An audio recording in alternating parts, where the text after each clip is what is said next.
برائے مہربانی وضاحت کریں۔ ایک تو آپ کو مغالطہ یہ ہے کہ قرآن مجید میں تصویر کشی کو حرام قرار دیا گیا ہے۔ قرآن میں کہیں یہ حکم موجود نہیں ہے، بلکہ قرآن میں تو حضرت سلیمان کے بارے میں آتا ہے کہ ان کے لیے جو جنات جو تھے ان کی غلامی میں وہ تماثیل بھی بناتے تھے، مجسمے بھی بناتے تھے، تو مجسمہ سازی بھی حرام نہیں تھی اس وقت۔ اصل میں یہ حدیث نبوی ہے صلی اللہ علیہ وسلم کہ تصویر بنانا اور مجسمہ بنانا جاندار چیز کا وہ حرام ہے۔ اس وقت تک کیمرہ ایجاد نہیں ہوا تھا، بلکہ ہاتھ سے تصویر بنتی تھی۔ جاندار کی تصویر بن رہی ہے تو ہاتھ سے، مجسمہ بن رہا ہے تو ہاتھ سے، تو اس کے تو حرمت پر پوری امت متفق ہے۔ لیکن جب کیمرہ ایجاد ہو گیا تو ایک نئی چیز آ گئی نا، اس میں اختلاف ہو گیا۔ جیسے شاید آپ کے علم میں ہو، لاؤڈ سپیکر پر ہمارے بڑے بڑے علماء کا فتویٰ تھا اذان حرام ہے، خطبہ حرام ہے، اور فتویٰ کس کا؟ مولانا اشرف علی تھانوی رحمۃ اللہ علیہ کا۔ ایک نئی چیز آئی تھی، اس کے بارے میں ان کی رائے ہوئی، لیکن آج آپ کو معلوم ہے کون سی تھانوی مسجد ہے کہ جس میں اذان جو ہے لاؤڈ سپیکر پر نہیں ہوتی اور خطبہ جو ہے وہ لاؤڈ سپیکر پر نہیں ہوتا۔ تو نئی چیز کے آنے پر جو ہے یقیناً اختلاف رائے کے پیدا ہونے کا امکان ہے۔ عالم عرب کے تمام علماء کا تقریباً اس پر اتفاق ہوا کہ چونکہ اس میں ہاتھ کا کوئی عمل نہیں ہے، یہ عکس ہے، یہ جائز ہے، علی الاطلاق جائز۔ اس سلسلے میں آپ کو ایک لطیفہ بھی سنا دیتا ہوں۔ پاکستان میں ایک علماء کی کانفرنس بھی ضیاء الحق صاحب نے کروائی تھی، پوری دنیا سے علماء آئے تھے، کراچی میں کانفرنس تھی۔ عبد الفتاح ابو غدہ رحمت اللہ علیہ بہت بڑے حنفی عالم تھے، عالم عرب کے حنفی عالم بہت بڑے، عبد الفتاح ابو غدہ۔ اور یہ اصل میں جو عثمانی حکومت تھی ترکوں کی خلافت والی، اس کے میں جو شیخ الاسلام تھے ان کے شاگرد رشید تھے۔ تو وہ ان سے ملنے کے لیے مولانا محمد یوسف بن نوری رحمت اللہ علیہ وہ گئے،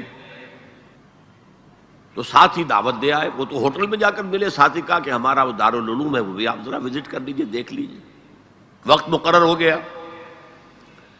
اب مولانا نے بھی اپنے کچھ لوگوں کو بلا لیا، جن میں ان کے داماد مولانا محمد تحسین، ان کے بڑے داماد، سب سے بڑی بیٹی ان کے گھر میں تھی، وہ بھی تھے۔ انہوں نے یہ واقعہ مجھے سنایا ہے، یعنی یہ نہ سمجھیے کہ یہ کہیں ادھر ادھر سے سنا ہوا بات ہے، ایک ایسا شخص بیان کرتا ہے جو اس میں موجود تھا، اور جو مولانا بن نوری کا اتنا قریبی رشتہ دار تھا، ان کا داماد، کہ یہ اب انتظار کر رہے تھے کب آئیں، تو اطلاع ہوئی کہ آ رہے ہیں، آ گئے تو نکلے باہر ویلکم کرنے کی، دیکھا کہ وہ ایک کیمرہ لٹکائے ہوئے چلے آ رہے ہیں۔ اب یہ انہوں نے محسوس کیا یہ اتنا بڑا عالم دین اور یہ کیمرہ، جیسے عام جو ہے لوگ لڑکے بالے لیے پھرتے ہیں کیمرہ، تو وہ اس طریقے سے وہ کیمرہ لیے پھرے۔ لیکن کیا کہیں، مہمان ہیں، کچھ کہہ نہیں سکتے۔ آ گئے، بیٹھ کر انہوں نے اپنا کیمرہ کھولا اور کہا ذرا ٹھیک ہو جائیے، سورہ اجتماعیہ، میں چاہتا ہوں ایک اجتماعی تصویر ہو جائے گروپ کی، سورہ اجتماعیہ۔ اس پر چیخ پڑے مولانا بن نوری، حرام حرام حرام، ہم نہیں کریں گے۔ انہوں نے کیمرہ تو بند کیا، لائیے دلیل، حرام ہونے کی دلیل کیا ہے؟ جو دلیل انہوں نے دی وہ کاٹ دی، جو دلیل دی وہ کاٹ دی، جو دلیل دی وہ کاٹ دی۔ آخر میں مولانا بن نوری کو کہنا پڑا کہ ٹھیک ہے یہ حرام نہیں ہے، لیکن یہ خلاف تقویٰ ہے۔ آپ نے کہا ٹھیک ہے، آپ اس پر قائم رہیں، خلاف تقویٰ ہے، مجھے اس پر کوئی وہ نہیں ہے، لیکن یہ کہ آپ حرام کہیں گے تو مجھے دلیل دینی پڑے گی۔ آپ قرآن و سنت کی روح سے تصویر کشی حرام ہے، تو یہ آپ کے سامنے جو اتنے بڑے بڑے ویڈیو کیمرے گھوم رہے ہیں، یا ٹی وی پر آپ کی جو تصویر آ رہی ہے، آیا یہ صحیح ہے یا اچھا ہے؟ یہ سوال کر لیا۔